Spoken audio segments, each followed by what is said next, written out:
handle अहिले यही अन्तर्वार्ता पर्नु भने आम जो आमाहरूले दिदीबहिनीहरूले श्रीमतीहरूले जसले सुन्नु भएको छ नि हैन श्रीमानहरूले सुन्नु भएको छ सबैले जसले सुन्नु भएको छ एउटा मनोसामाजिक अपाङ्गताको अवस्थाबाट कुनै नागरिक परिवारको सदस्य गुज्रियो भने उसलाई कसरी कसरी ह्यान्डल गर्ने सुरुमा अब समस्या पर्यो हैन यसलाई समस्या पर्यो आइडेन्टिफाई पहिला कसरी गर्ने त्यहाँबाट सुरु गरौँ जस्तो उ मनोसामाजिक अपाङ्गताबाट गुज्रिरहेको छ कि छैन भनेर पहिला पत्ता लगाउने चाहिँ के त त्यसको त कुनै यन्त्र त हुँदैन होला कस्तो कस्तो हुन्छ भने जस्तो कहिले काहीँ रोइराख्ने के ज्वरो नाप्ने जस्तो थर्मोमिटर त हुन्न होला रोइराख्ने हजुर एक्लै बस्न मन पराउने मान्छेको भिडमा नजाने हैन कहिले काहीँ आफूलाई हार्म गर्ने कुराहरू पनि गर्न सक्ने हैन अब आत्महत्या गर्न खोज्ने हुन सक्छ अथवा धेरै बोल्ने पनि हुन्छ कि धेरै बोल्ने अथवा कम बोल्दैन बोल्ने त्यस्तो खालको चाहिँ देखा परेपछि चाहिँ अलिकति जुन कुनै पनि व्यवहार चाहिँ एक्सट्रिममा देखिएपछि चाहिँ उसलाई समस्या भयो अनि कसरी गर्ने भन्नुहुन्छ भन्दाखेरि मैले भन्छु जस्तो एउटा समस्या छ आमा हुनुहुन्छ अनि उसलाई आमासँग बस्न मन लागेन अरे परिवारसँग बस्न मन लागेन अरे तर पनि आमाले भन्छ नानी थाहा छ आज जाम हैन तिमीले म दुवैजना मिलेर खाना बना बोडीको तरकारी छ भने सँगै सँगै चाहिँ बोडीको खोस्टा बनाएर तिमी चलाऊ म चाहिँ यो भाँडा माझ्छु त्यसरी इन्गेज चाहिँ गर्न सक्यो भने त्यति साना साना कुराहरू चाहिँ म्याटर गर्छ कि अनि उसलाई लाग्छ नि त मेरो मम्मी मसँग छ मम्मीसँगै मैले काम गरिराखेको छु मैले पनि यो गर्नुपर्छ भनेर त्यो इमोसनल सपोर्ट एउटा उदाहरणको लागि चाहिँ है यो चाहिँ धेरै हुन सक्छ तरिकाहरू हुन सक्छ कसले गर्यो नि त डाक्टरले भन्दा त आमाले बढी गरेन त्यहाँ डाक्टरले त भन्नुहोस् भने गर्नु अनि औषधि दिनु त्यो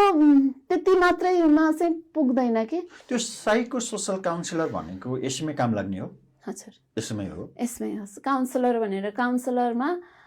चाहिँ अब काउन्सिलिङमा चाहिँ सुन्ने भन्ने उसको दुःख सुन्ने हो कि सुषमाजी यसमा पनि अब अघि नै हजुरले एउटा सफ्ट एउटा हार्ड भन्नुभएको थियो नि असाध्यै एग्रेसिभ प्रकारको पनि हुँदो रहेछ हैन यो पुरै भौतिक रूपमै भनौँ न एकदमै आक्रमणमा उत्रिने त्यो ढङ्गको अनियन्त्रित ढङ्गको जानेर सम्हाल्नै नसकिने परिस्थिति पनि बन्छ यस्तो हैन त्यो चाहिँ के हो त्यो पनि त सामाजिक अपाङ्गतै हो कि तपाईलाई रिस उठ्दैन हजुरलाई रिस उठ्छ कि रिस उठ्दैन रिस किन उठ्दैन उठ्छ नि जस्तै उदाहरणको लागि मलाई चाहिँ भनौँ न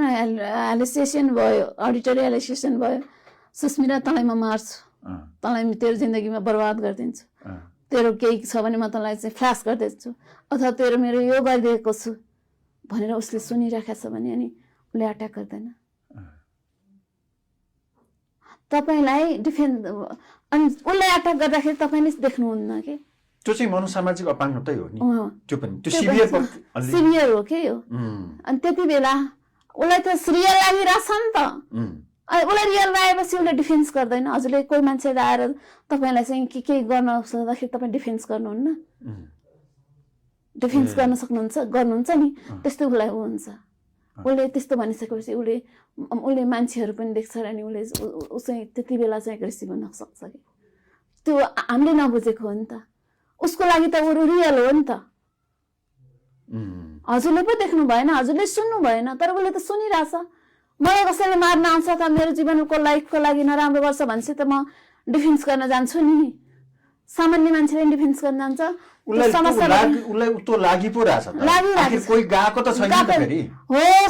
त्यही हो त नि जस्तो मलाई उसको राम्रै चाहँदाखेरि ल मेरो छोरा मेरो छोरी मेरो भाइ एबिसिडी जो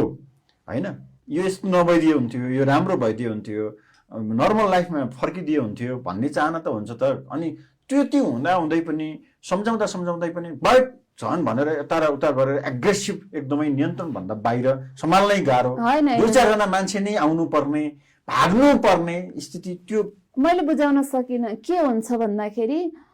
साइकोसिसको एउटा कस्तो सन्दर्भ हुन्छ भने जो मैले सुन्छु नि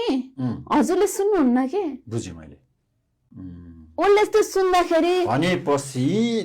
अरूले चाहिँ त्यो बुझ्दिनु पर्यो अरूले बुझ्दैन त्यति बेला के भन्नु पर्यो अब भने त्यो बेला के गर्नु त्यो पर्छ पियर भने तिमीलाई त्यसरी कोही उसले कहीँ न कहीँ उसले एक्सप्रेसन गर्छ कि मलाई यस्तो गर्दैछ अनि उस बेला के भन्नुपर्छ भने हो म तिमीसँग छु त्यो भएको मान्छे र तिमी र म चाहिँ सँगसँगै फाइट गरौँ त्यही भएर तिमी चाहिँ नडराऊ है भनेर चाहिँ यसरी चाहिँ ह्यान्डल गर्नुपर्छ क्या तपाईँहरूले त्यही नै सिकाउनुहुन्छ त्यही अहिले, सिकाउँछ होइन के छ अरू केही छ हजुरले भन्नुपर्ने मैले बिर्सेका हतार सोध्न विषयहरू उठान नभएका विषय केही छन् भने अझै हजुरले यसमा सबैभन्दा महत्त्वपूर्ण कुरा भनेको चाहिँ समुदाय हो होइन राज्य हो राज्यले चाहिँ समुदायलाई यो चाहिँ मानव अधिकारको इस्यु पनि हो यो मानव अधिकारको इस्यु यसले चाहिँ हामी उनीहरूलाई चाहिँ घृणा नगरौँ होइन यो म्यानेजेबल हुन्छ सामान्य मान्छे चाहिँ गरेर बाँच्न सक्छ ऊ समाजमा कन्ट्रिब्युसन पनि दिन सक्छ त्यसैले यो चाहिँ सबैको इस्यु हो कुनै एउटा पर्टिकुलर ग्रुपको इस्यु भन्दा पनि यो समग्रको इस्यु हो जस्तो लाग्छ जो कसैलाई पनि जुनसुकै बेला पनि हुनसक्छ होइन अब यो अवस्था भएको नागरिकलाई होइन हजुरले भनेअनुसारको त्यो चाहिँ सेन्टरहरू कहाँ हुन्छ स्टेसनहरू हस्पिटलै हो कि हामी चाहिँ हस्पिटलमै जानुपर्छ भन्छौँ ए अहिले हस्पिटलमा त्यो ढङ्गको अवस्थाको लागि चाहिँ पर्याप्त ढङ्गको दुवै खाले होइन सुविधा छ नेपालको हकमा छ है सुविधा भन्नाले भन्न खोजेको विज्ञता एक्सपर्टिजम छ कि छैन भन्न खोजेको त्यसको ग्याप चाहिँ छ धेरै छ मलाई किनकि यो साइकेट्रिकको पर्सपेक्टिभबाट चाहिँ छ हजुर पियर जुन हामी गर्दैछौँ नि हजुर त्यसबाट चाहिँ एकदम कम छ कार्यक्रममा आइदिनु भयो यहाँलाई धेरै धेरै धन्यवाद कार्यक्रममा बोलाइदिनु हो यसको लागि धेरै धेरै धन्यवाद छ नमस्कार त आदरणीय दर्शक कार्यक्रम अपाङ्गता संवादको आजको निर्धारित समय सकिएको छ आज हामीसँग हुनुहुन्थ्यो सुस्मिता अर्याल उहाँ चाहिँ अपाङ्गता अधिकारका लागि महिला समूहको कार्यकारी निर्देशक हामीले उहाँसँग विशेषतः मनोसामाजिक अपाङ्गताको सन्दर्भमा केन्द्रित रहेर संवाद गऱ्यौँ